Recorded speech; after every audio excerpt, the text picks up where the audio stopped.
नमस्कार सर, बहुत-बहुत स्वागत है आपका।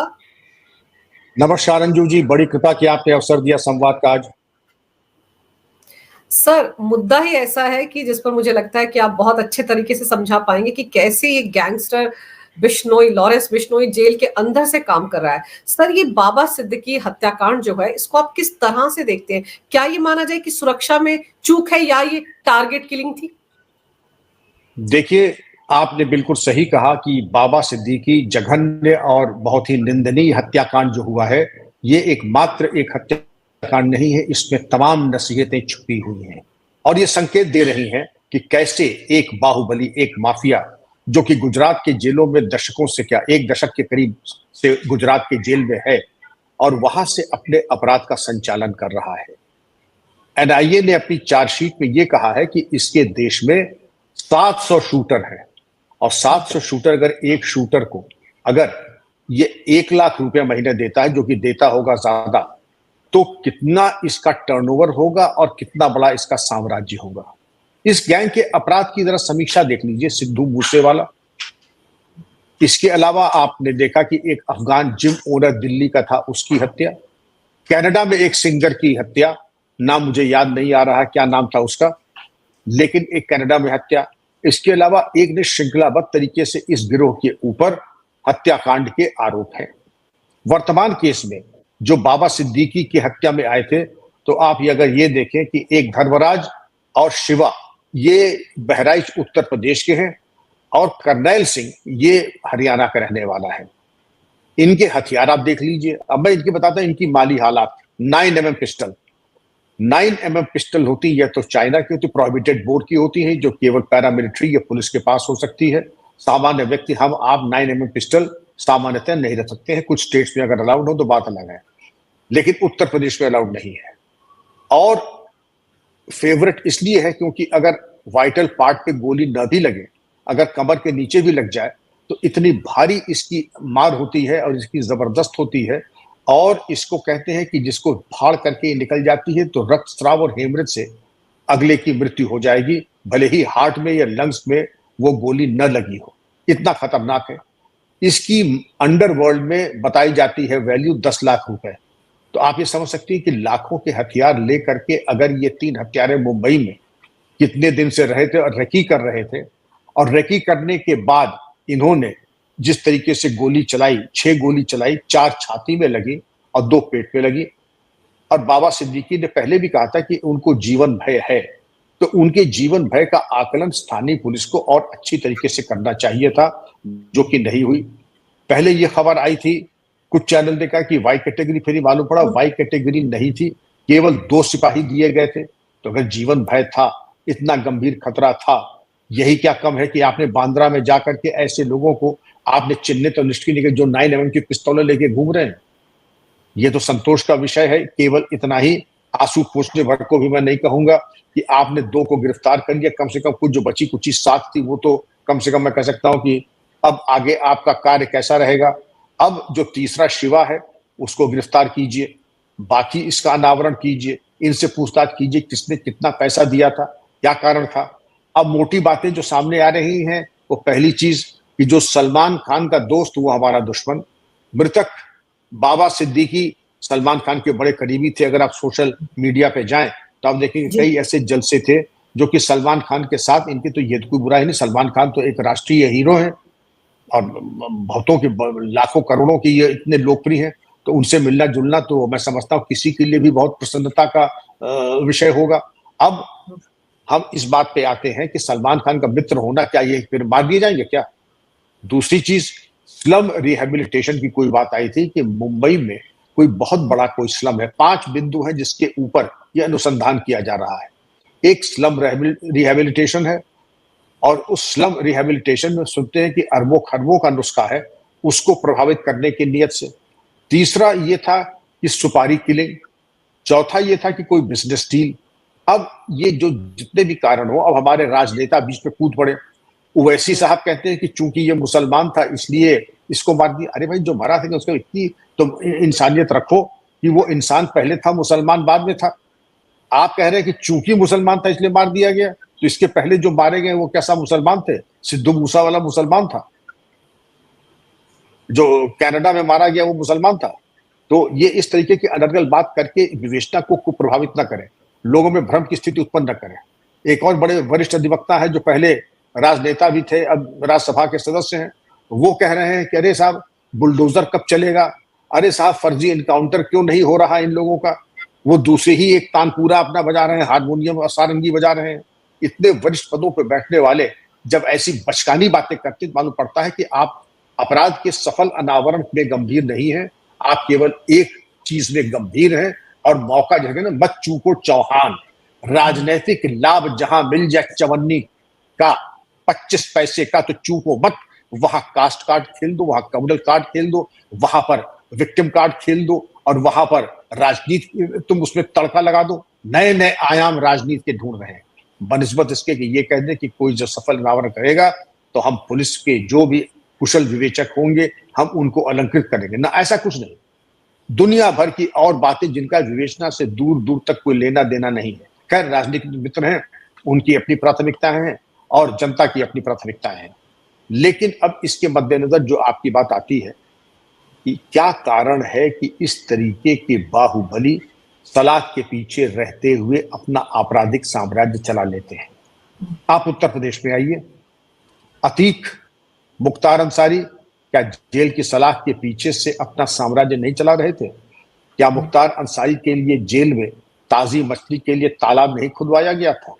क्या मुख्तार अंसारी से बैडमिंटन खेलने तत्कालीन डीएम गाजीपुर जेल नहीं जाते थे? क्या अतीक ने एक व्यापारी को जेल में बुला करके अच्छी खासी उसकी पिटाई नहीं लगवाई थी पैसा वसूलने के लिए?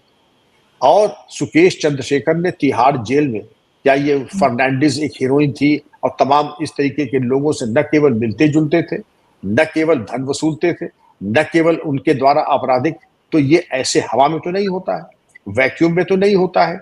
ये अंजू जी होता है जब भ्रष्टाचार निचले स्तर पे, जेल के स्तर पे भ्रष्टाचार और ऊपर के स्तर से आशीर्वाद। तो राजनीतिक स्तर पे आशीर्वाद और निचले स्तर पे भ्रष्टाचार, और अंततोगत्वा जब इतना ज्यादा परिमाण अपराध का हो जाता, सुपारी किलिंग भी होती है, जबरन धन भी वसूली हो जाती जिसको एक्सटॉर्शन कहते हैं, कॉन्ट्रैक्ट किलिंग कहते हैं। इसके अलावा किडनैपिंग फॉर रैंसम होता है। इसके अलावा जो और तमाम ड्रग्स वगैरह के धंधे होते हैं। उसके बाद जो पैसा आता है, तो ऐसा नहीं है कि हमारे जो राजनीतिक मित्र हैं वो बहती गंगा में हाथ नहीं धोएंगे, वो भी बहती गंगा में खूब हाथ धोना जानते हैं, डुबकी लगाना भी जानते हैं और खूब उसमें आनंद लेते हैं। तो अब बात आती है कि सारा खेल आता है राजनीतिक संरक्षण का। इस तरीके का अपराध बिना राजनीतिक संरक्षण के संभव नहीं है। हम आपको कुछ समय पहले के लिए चलते हैं। दाऊद इब्राहिम का गिरोह चलता था। एक बहुत बड़े म्यूजिक डायरेक्टर थे, डायरेक्टर नहीं कहता कि हाँ म्यूजिक के थे, टी सीरीज चलाते थे, गुलशन कुमार साहब। उनकी टी सीरीज की फिल्में भी आज बन रही हैं। टी सीरीज की कैसेट आप याद होंगे शुरू में बहुत चलते थे। और गुलशन कुमार जी, मैं अपनी व्यक्तिगत बता रहा हूं, ये जनरली मैं बताता नहीं हूं, पुरानी बात हो गई है, कि मेरठ में मैं नियुक्त था आईजी। गुलशन कुमार आते हैं कांवड़ की यात्रा करने के बाद और कह रहे थे कि साहब मेरी बहुत जल्दी हत्या होने वाली है। पहली मुलाकात में कि मेरी हत्या होने वाली है, और भोले बाबा ने मुझे प्रेरणा दी कि मैं आपसे आकर के कह दूं तो कुछ सांसें मुझे और मिल जाएंगी। तो मुझे मन में आया कि भाई पहली बार मुझसे मिलने आ रहे हैं तो लगता है कि कुछ वो भांग वांग का कुछ सेवन कर लिया होगा, इसलिए बहकी बहकी बातें कर रहे हैं। लेकिन उनकी बातों में मुझे कुछ मर्म दिखाई पड़ा। तो मैंने पूछा किससे भय है, तो उन्होंने बताया नदीम से और दाऊद इब्राहिम से। उन्होंने पैसे की मांग की। नदीम को हमसे ये शिकायत थी और हमारे मतभेद थे कुछ रॉयल्टी वगैरह को लेकर के। तो बहरहाल हमने किसी को कोई पैसा वैसा दिया नहीं, लेकिन पैसे की मांग है। तो हमने कहा तो बेफिक्र है, मैं अभी बात करता हूँ मुंबई में वरिष्ठतम स्तरों पे। उनका तो अगर आपने ये कर लिया तो अगर मुझे 30 दिन की मोहलत मिली है, भोले बाबा ने दी है, तो मैं 5 ही दिन में मार दिया जाऊंगा।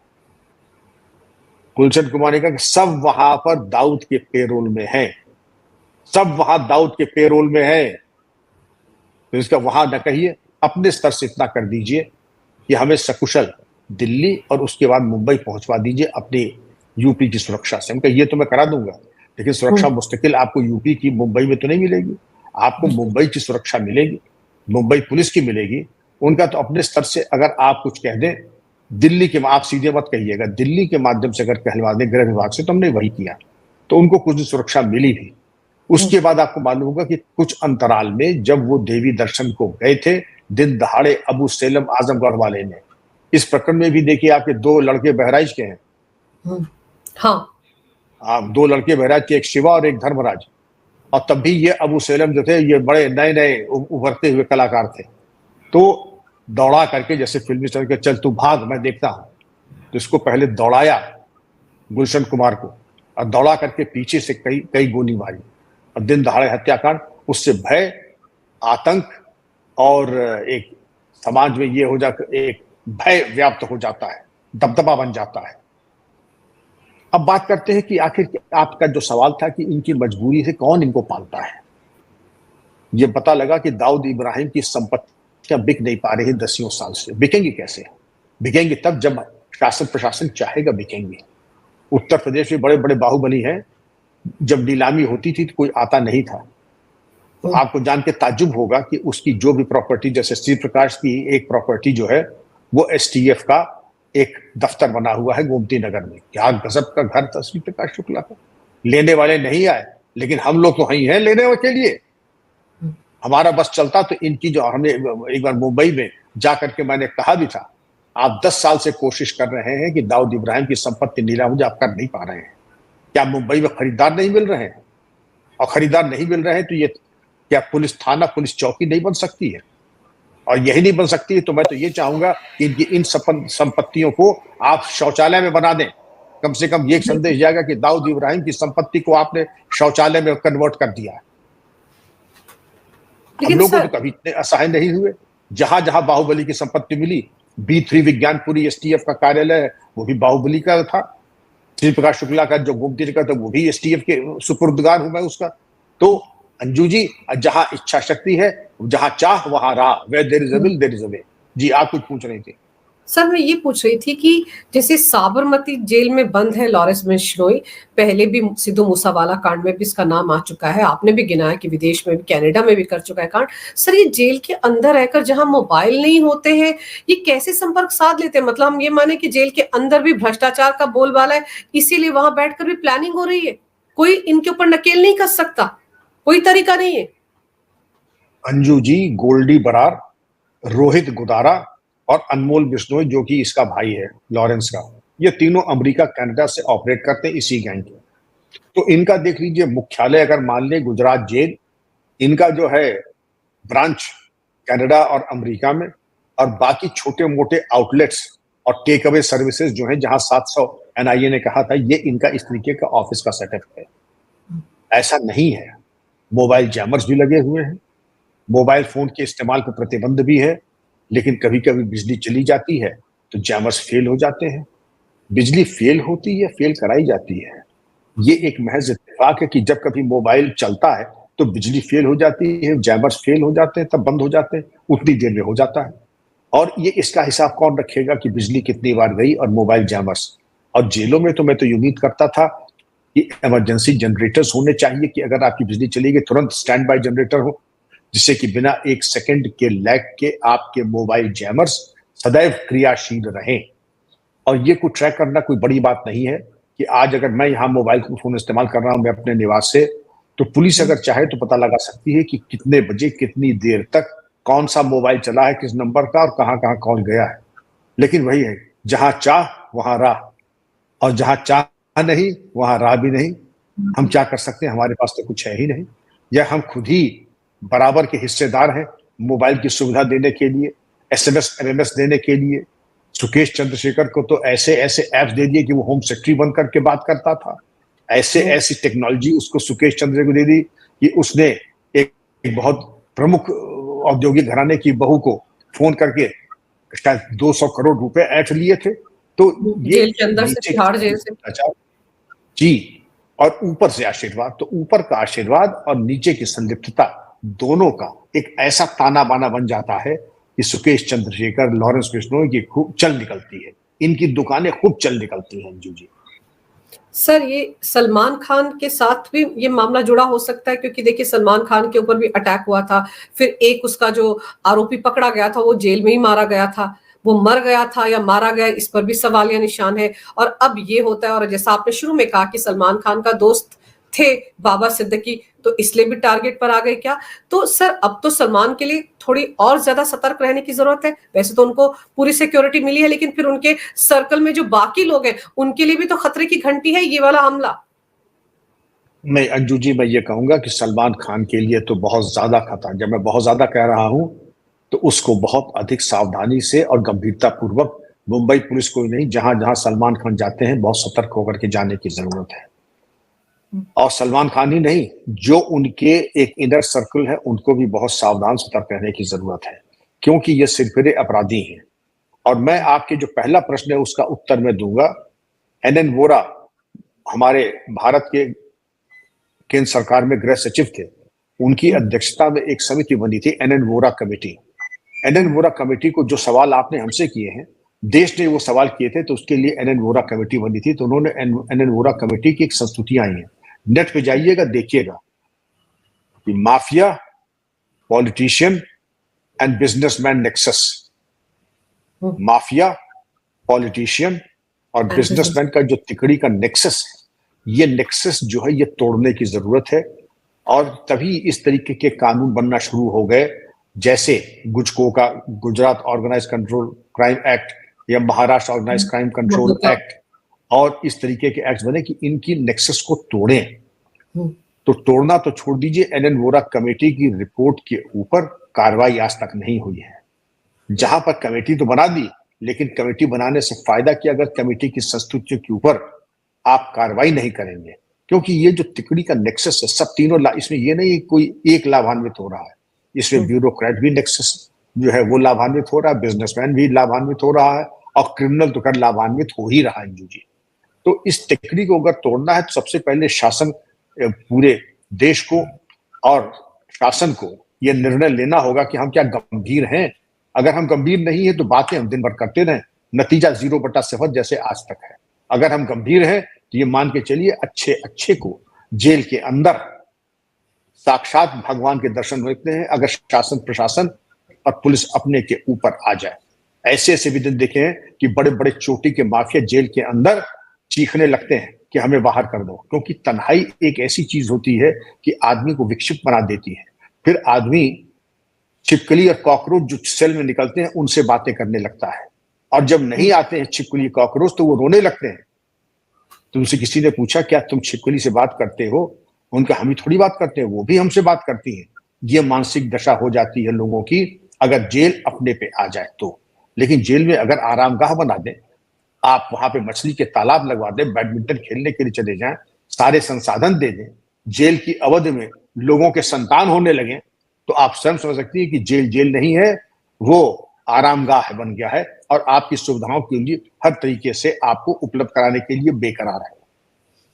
पर सर आपको याद होगा कि इसी लॉरेंस बिश्नोई का इंटरव्यू भी जेल के अंदर लिया गया था पिछले दिनों, याद है आपको? एक टीवी चैनल ने किया जी था। मुझे याद है। ये तो अजीब हाल है, कैसे हो रहा है मैं समझ में नहीं आ रहा है जी सर। लेकिन वो चीज औचित्यपूर्ण नहीं है। जेल के अंदर अंजू जी इंटरव्यू का कोई औचित्य नहीं है, और आज तक मुझे पता नहीं लगा सुकेश चंद्रशेखर के केस में जेल स्टाफ को कुछ निलंबित किए गए, जबकि उनको डिसमिस होना चाहिए था, उनके ऊपर केस रजिस्टर होने चाहिए थे, नहीं हुआ। इसके अलावा जो तिहाड़ जेल में औरों को सुविधा पहुंचाई गई, किसी के ऊपर कोई खास कार्रवाई नहीं हुई। और यहाँ पर भी अगर इंटरव्यू लिया गया तो कैसे ले लिया गया, कार्रवाई क्यों नहीं हुई? आप तो और उनको महिमा मंडित कर रहे हैं, उनका स्तर और ऊंचा किया जा रहा है। सर तिहाड़ जेल में जो वीवीआईपी ट्रीटमेंट दी गई थी सत्येंद्र जैन को, और जो सुकेश चंद्रशेखर ने आरोप लगाए थे कि उनसे प्रोटेक्शन मनी लिया गया, 10 करोड़ रुपए लिए गए थे, उस वक्त के जेल मंत्री सत्येंद्र जैन के कहने पर जो डीजी हुआ करते थे संदीप गोयल तिहाड़ जेल के, जिनको सस्पेंड कर दिया गया। सर अभी उनपे गृह मंत्रालय कार्रवाई भी कर रहा है, लेकिन आप सही कह रहे हैं कि कार्रवाई से क्या होगा, डिसमिस होना चाहिए ना इन सब लोगों को, तो तभी एक स्ट्रॉन्ग मैसेज आएगा। डिसमिसल, केस रजिस्टर हो, जेल जाए, और जिस जेल के वो सुपरिंटेंडेंट थे या जेलर थे उसी जेल में रहें जहां पर वो जेलर थे या अधिकारी थे। हमने तो बिल्कुल एक तरीके से इतनी न्यूनतम सजा दी है जिसको कहते हैं होम्योपैथी की मीठी गोलियां दी है, जबकि इनके तो वो सर्जरी होनी चाहिए थी, ये भूल जाते कि इलाज क्या होता है। ऐसे स्तर के भ्रष्टाचार में ये तो डिपार्टमेंटल एक्शन तो पहली कदम है, उसके बाद अपराध पंजीकृत होना चाहिए, डिसमिसल होना चाहिए और जेल जाना चाहिए। और हमने आज तक ऐसा कोई काम नहीं किया, परिणाम देश के सामने है। सर, बाबा सिद्दीकी के मामले में जिन 3-4 लोगों को गिरफ्तार किया गया है, शूटर को गिरफ्तार किया गया, आपको लगता है कि ये मामला सिरे चढ़ेगा, असली जो इसके पीछे गुनहगार है उस तक पहुंचा जाएगा, या कहीं न कहीं रफा-दफा हो जाएगा ये मामला भी? क्योंकि जब तक सजा का ऐलान होता है, कई साल गुजर जाते हैं सर। देखिए, आपने 2 तो गिरफ्तार कर लिए, तीसरे का नाम शिवा का आ गया, शिवा भी पकड़ा ही जाएगा, रिकवरीज भी हो जाएंगी। लेकिन फुट सोल्जर्स, पैदल सिपाही पकड़ने से कोई बहुत ज्यादा लाभ नहीं होता है, जब तक कि आप अपराध की गंगोत्री तक पहुंच करके उसका समाधान, जो शीर्षस्थ नेतृत्व है, उनका आपराधिक साम्राज्य है, उनकी लूट खसोट है, जब तक उसके ऊपर आप प्रहार नहीं करेंगे, तब तक कोई बहुत अपने को संतुष्ट है, अपनी पीठ थपथपाने की आवश्यकता नहीं है। और वो चीज मैंने आज तक देखी नहीं। इसमें भी मुझे दिखाई ये पड़ रहा है कि जो पैदल सिपाही हैं वो गिरफ्तार होंगे, एक आध हथियार हो जाएंगे, प्रेस कॉन्फ्रेंस हो जाएगी और मामले का पटाक्षेप वहीं पे हो जाएगा। लीडरशिप तक मामला नहीं जाएगा। मैं क्यों कह रहा हूं? क्योंकि आज तक नहीं गया है। परमात्मा करे मैं गलत हूं, लीडरशिप तक मामला जाए, पहुंच जाएगा तो मुझसे ज्यादा प्रसन्नता किसी को नहीं होगी। लेकिन जो संभावना है वो इसकी है कि मामले का पटाक्षेप यहीं पर हो जाएगा। सर, सिर्फ सलमान खान के दोस्तों को या सलमान खान को डराने के लिए लॉरेंस बिश्नोई ने ये किया होगा, या कोई और वजह भी हो सकती है? तमाम और वजह भी हो सकती हैं। अगर आप इसको देखें कि धन की वसूली, क्योंकि सिर्फ इतना बड़ा रिस्क क्यों उठाएगा? भय और आतंक, अपना वर्चस्व जमाना, और तीसरा धन की वसूली करना। एक हत्या कर दो। आप याद करें कि एक प्रमुख हीरो के पिता के ऊपर एक आक्रमण हुआ था 25 साल पहले। मारा नहीं था, सिर्फ कमर के नीचे गोली मारी थी। और उसके बाद जो कहते हैं कि उस एक घटना के बाद करोड़ों करोड़ों रुपए की धन उगाही की गई थी।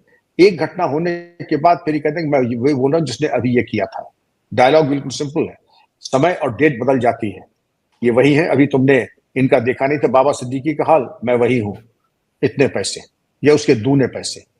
तो एक तो लोभ, दूसरा जो जबरन धन वसूली जो कि एक्सटॉर्शन है, वो कई गुना बढ़ जाएगा। सर, यानी कि ये कहा जा सकता है कि बॉलीवुड में एक बार फिर से वापसी हो सकती है दाऊद के जमाने की, क्योंकि उस वक्त भी फिरौती ऐसे ही वसूली जाती थी डरा धमका कर। आपको लगता है कि लॉरेंस बिश्नोई उसी राह पर आगे बढ़ रहा है? मुझे यही लगता है, क्योंकि फिल्म इंडस्ट्री, सलमान खान का वो आपने पकड़ लिया क्योंकि चीतल का शिकार किया था। देखिए, ये एक बहुत सोची समझी रणनीति के तहत, क्योंकि फिल्म इंडस्ट्री से ज्यादा पैसा किसी के पास नहीं है, तो फिल्म इंडस्ट्री को एक बार अगर डरा दिया तो डरा हुआ व्यक्ति बिल्कुल आप जैसे चाहे, जैसे कबूतर का सर काटा जा सकता है और कबूतर उफ नहीं करेगा, वही इनकी समझ में आता है कि अगर इस तरीके के 2-4 हत्याकांड कर दें तो जितना चाहे मनमाने तरीके से धन उगाही कर सकते हैं। और वही उसी रोड मैप के ऊपर ये चलते दिखाई पड़ रहा है। सर, अभी तहकीकात जारी है, देखते हैं कि ये मामला कहां तक पहुंचता है, लेकिन फिलहाल तो 3-4 लोग गिरफ्तार किए गए हैं। और आप सही कह रहे हैं कि लीडर जो है इनका, जो मास्टरमाइंड है इस पूरे हत्याकांड के पीछे, वहां तक अगर पुलिस पहुंचती है तब ये माना जा सकता है कि आगे इस तरह की घटनाएं नहीं होंगी। लेकिन एक संदेश तो लॉरेंस बिश्नोई गैंग दे ही रहा है, और बॉलीवुड के लिए आने वाले दिन बहुत ज्यादा सतर्क रहने के हैं। सर, आपने समय निकाला इस महत्वपूर्ण विषय पर, तमाम जानकारी मेरे दर्शकों को दी, आपका बहुत बहुत धन्यवाद। नमस्कार, जय हिंद। धन्यवाद, जय हिंद। अंजू जी, बड़ी कृपा। फिर हम लोग किसी अन्य विषय पर वार्ता करते हैं। जय हिंद, वंदे मातरम। वंदे मातरम।